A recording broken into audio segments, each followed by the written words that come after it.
बिहार के नेता प्रतिपक्ष तेजस्वी यादव अब अपने विधायकों और अपने नेताओं को बड़ी जिम्मेदारी देने वाले हैं। किसको कौन सी जिम्मेदारी मिलने वाली है वो हम आपको बताएंगे।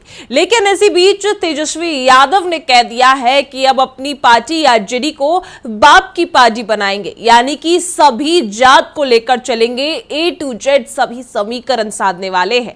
और वही बीजेपी को बड़ा झटका भी देने वाले हैं, क्योंकि बड़ी जिम्मेदारी और बड़े बदलाव बिहार के नेता प्रतिपक्ष तेजस्वी यादव करने वाले हैं।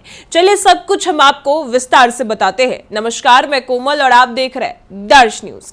बता दें आपको कि बिहार के नेता प्रतिपक्ष तेजस्वी यादव अब बड़े बदलाव करना चाहते हैं और इसी बीच अब अपनी पार्टी को ए टू जेड की पार्टी बनाना चाहते हैं, या कह ले कि बाप पार्टी बनाना चाहते हैं। सभी स्वर्ण समाज को, यानी भूमियार, राजपूत, ब्राह्मण सभी को एक साथ लेंगे और साथ में उनके यादव और मुस्लिम वोटर्स भी साथ रहेंगे। लेकिन इस बीच आपको बता दें कि तेजस्वी यादव ने एक बड़ा फैसला लिया है कि अब अपने प्रदेश अध्यक्ष को बदलने वाले हैं, मंगनीलाल मंडल को बदलने वाले हैं और उनके जगह 3 नामों की चर्चा सबसे ज्यादा है। सबसे पहला सुधाकर सिंह, जो कि आरजेडी के सांसद हैं, और वही आपको बताएं कि जो सुनील कुमार सिंह है, एमएलसी हैं, जो राबड़ी देवी के मुंह बोले भाई है, उनके नाम की भी चर्चा है। कुमार सर्वजीत के नाम की चर्चा है।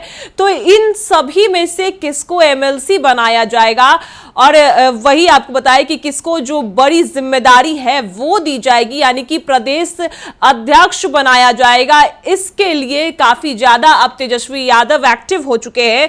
बता दें आपको कि आरजेडी के नए प्रदेश अध्यक्ष की रेस में सुधाकर सिंह, सुनील कुमार सिंह और कुमार सर्वजीत जैसे नेताओं के नाम की प्राथमिकता जो है वो चल रही है। कुमार सर्वजीत की बात करें तो रेस में सबसे आगे बताए जा रहे हैं और वो आरजेडी प्रमुख लालू यादव और तेजस्वी यादव के करीबी है। उनके पिता राजेश कुमार की हत्या 22 जनवरी 2005 को विधानसभा चुनाव के दौरान नक्सलियों द्वारा अंधाधुंध गोलीबारी में की गई थी और इसके बाद ही कुमार सर्वजीत नौकरी छोड़कर राजनीति में आए थे। अनुशासन प्रिय है, जमीन से जुड़े नेता हैं और दलित वर्ग के पासवान जाति से आते हैं। पढ़े लिखे और समझदार नेताओं में इनकी गिनती जो है वो होती है और महागठबंधन की सरकार में मंत्री भी रह चुके हैं। सरकार में काम करने का अनुभव है, लेकिन इनकी कमजोरी यह है कि अनुशासन बनाए रखने वाले नेता हैं। कई बार ऐसे नेताओं को बड़ा पद देने से पार्टी बचती है और लालू यादव और तेजस्वी यादव को छोड़ उन नेताओं के प्रभाव में शायद ही आ पाए जो पार्टी को प्रभावित करते हैं। दूसरे नाम की चर्चा है सुनील कुमार सिंह, जो लालू परिवार के करीबी और पूर्व मुख्यमंत्री राबड़ी देवी के मुंह बोले भाई हैं और वो भी इस रेस में आगे चल रहे हैं। वो धनबल से मजबूत है और जाति से राजपूत जाति से आते हैं। आरजेडी के भरोसेमंद नेताओं में इनकी गिनती होती है।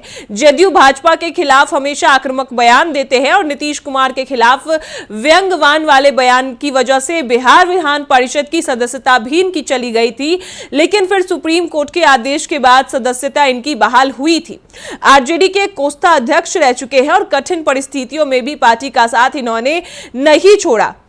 अब बात करें आलोक मेहता की, इनके नाम की भी चर्चा है कि इनको भी प्रदेश अध्यक्ष बनाया जा सकता है। उन्होंने केंद्र से लेकर बिहार तक की राजनीति की है, सांसद रह चुके हैं, विधानसभा चुनाव में जीत कर आए थे और संगठन से सरकार तक का काम करने का इनको अनुभव है। बिहार सरकार में, आरजेडी की सरकार में मंत्री थे और राजद के महासचिव रह चुके हैं। पढ़े लिखे नेता हैं और बहुत सोच समझकर बोलते हैं और लालू परिवार के प्रति खूब आस्था रखते हैं। इनकी कमजोरी यह है कि जाति से कुशवाहा है। जदयू के प्रदेश अध्यक्ष उमेश कुशवाहा है।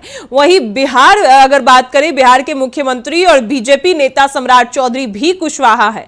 आरजेडी के लोकसभा में अभय कुशवाहा को पार्टी के नेता बनाकर रखा गया था और इन सब लिहाज से कुशवाहा राजनीति में फिट बैठते हैं, लेकिन बोलने में सम्राट चौधरी जैसा बोलनेस इनमें नहीं है। बोलते बहुत सॉफ्ट है और इसी वजह से इनके नाम की चर्चा बाद में आ रही है। कुशवाहा समाज को एनडीए की पार्टी का वोटर माना जाता है। ऐसे में आरजेडी एक कुशवाहा को बड़ी जिम्मेदारी देती है तो यह बड़ी बात हो जाएगी। अब चौथे नाम की चर्चा जो है वो रणविजय साहू की है, जो कि मोरवा से आरजेडी के विधायक है और रणविजय साहू को प्रदेश अध्यक्ष बनाए जाने की चर्चा है। वो लालू यादव और तेजस्वी यादव के करीबी है, सोच समझकर बोलते हैं और अति पिछड़ा वर्ग के तेली समाज से आते हैं। तेली की आबादी बिहार में लगभग 3% है और पार्टी ने मंगनीलाल मंडल मंडल की जगह किसी दूसरे अति पिछड़ा को प्रदेश अध्यक्ष बनाने का मन बनाया तो रणविजय साहू फिट बैठते हैं। और जो पांचवें नाम की चर्चा है वो पार्टी के सांसद बक्सर से सुधाकर सिंह की है। पार्टी जिस मोड़ पर खड़ी है उसे एग्रेसिव मोड वाला नेता चाहिए और सुधाकर सिंह उसमें फिट बैठते हैं और उनके नाम के लिए इस वजह से ही चर्चा चल रही है कि उनको प्रदेश अध्यक्ष के रूप में लाया जा सकता है, क्योंकि एक तो वो जमीन से जुड़े नेता हैं और बक्सर क्षेत्र में उनकी अच्छी पकड़ है, बिहार सरकार में मंत्री के रूप में काम करने का अनुभव भी है और वोकल नेताओं में गिने जाते हैं, यानी कि अपनी बात सीधे रखते हैं और बिना किसी लाग लपेट के रखते हैं। और इनकी अगर कमजोरी की बात की जाए तो अपनी गतिविधियों से सुधाकर सिंह यह साबित कर चुके हैं कि उनकी दिलचस्पी केंद्र की राजनीति में अधिक है। सुधाकर सिंह को अगर बिहार में पद दिया गया तो केंद्र की राजनीति जो है वो कमजोर हो जाएगी। विधानसभा चुनाव 2025 से अगर पहले की बात करें तो जगदानंद सिंह ने खराब सेहत की वजह से आगे प्रदेश अध्यक्ष बने रहने से इनकार किया था और इसके बाद ही आरजेडी ने मंगनीलाल मंडल को प्रदेश अध्यक्ष की कमान सौंपी थी। मंगनीलाल मंडल अति पिछड़ा वर्ग के धानुक जाति से आते हैं। आरजेडी को लगा था कि नीतीश कुमार के अति पिछड़ा वोट बैंक को तोड़ने के लिए अति पिछड़ा प्रदेश अध्यक्ष बनाया जाए, लेकिन उनका टारगेट पूरा नहीं हुआ। चुनाव में आरजेडी महज 25 सीट लाकर मुश्किल से नेता प्रतिपक्ष का पद बचा पाई है। हाल में ही पार्टी के अंदर मंगनीलाल मंडल द्वारा जारी आधिकारिक पत्र काफी चर्चा में रहा। उन्होंने नेताओं और कार्यकर्ताओं की कार्यशैली पर गुस्सा जाहिर किया, कहा कि वरिष्ठ नेताओं को सूचना दिए बिना कार्यक्रम किए जा रहे हैं और पार्टी के नियमों को ताक पर रखकर काम करने वालों को बख्शा नहीं जाएगा और सख्त एक्शन लिया जाएगा। संगठन का कोई भी कार्यक्रम या बैठक करने से पहले प्रदेश अध्यक्ष मुख्यालय और संबंधित पदाधिकारियों से लिखित या आधिकारिक अनुमति लेना अनिवार्य होगा। जिला अध्यक्षों से कहा गया कि वे जमीन स्तर पर अनुशासन सुनिश्चित करें। इस पत्र में यह साबित कर दिया कि उन्हें कार्य करने की छूट नहीं मिल रही है। मंगनीलाल मंडल सुलझे हुए व्यक्ति है, लेकिन पार्टी के अंदर कई मुद्दे पर राज्यसभा अगर बात करें राज्यसभा के 2 सदस्य संजय यादव और मनोज झा की ही चलती है।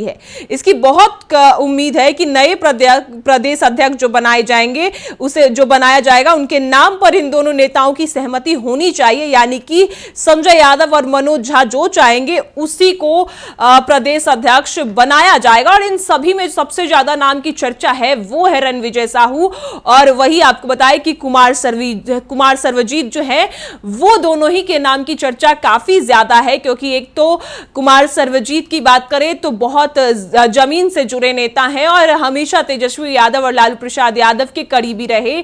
वही अगर बात करें रणविजय साहू की जो कि मोरवा से विधायक है, रणविजय साहू भी लगातार आरजेडी में नेताओं को जोड़ने के लिए काम करते हैं, हमेशा जमीन से जुड़े रहते हैं। तो ऐसे में इन दोनों के साथ साथ सुनील कुमार सिंह को भी बनाया जा सकता है प्रदेश अध्यक्ष, लेकिन सहमति संजय यादव और मनोज झा की ही होगी। उनके कहने पर ही तेजस्वी यादव प्रदेश अध्यक्ष में चुनाव करेंगे। हालांकि आपको बताएं कि मंगनीलाल मंडल ने जिस तरीके का विरोध जताया है अपनी पार्टी से, अपनी पार्टी के नेताओं से, उनका कहना है कि उनसे बिना पूछे कोई भी कार्यक्रम किया जाता है, उनसे कुछ भी पूछा नहीं जाता और इसी वजह से वो काफी नाराज है और वो सख्त एक्शन उठाएंगे। लेकिन अब तेजस्वी ने बदलाव की राह चुनी है और इसी वजह से कहा जा रहा है कि तेजस्वी अब अपनी पार्टी को पूरी तरीके से बदलना चाहती है, A to Z फॉर्मेशन करना चाहती है और सब कुछ अपने नेता और अपने कार्यकर्ता से मिलकर ही ये बड़ी जिम्मेदारी प्रदेश अध्यक्ष की जिम्मेदारी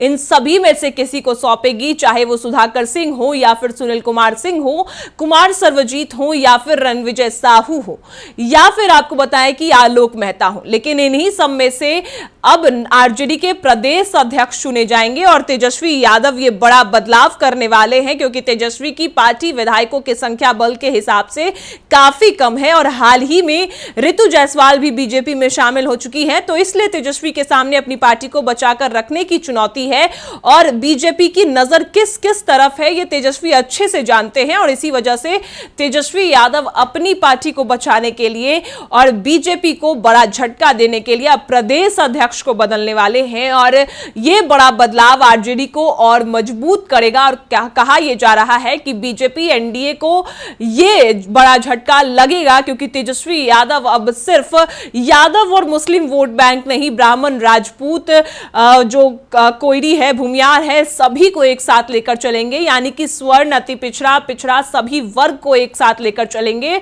और उससे पहले ये बड़ा बदलाव अपनी पार्टी में करेंगे कि प्रदेश अध्यक्ष मंगनी लाल मंडल को ही बदलने वाले हैं। फिलहाल इस खबर में इतना ही। आपकी क्या राय है वो हमें कमेंट में जरूर बताएं और देखते रहें द न्यूज।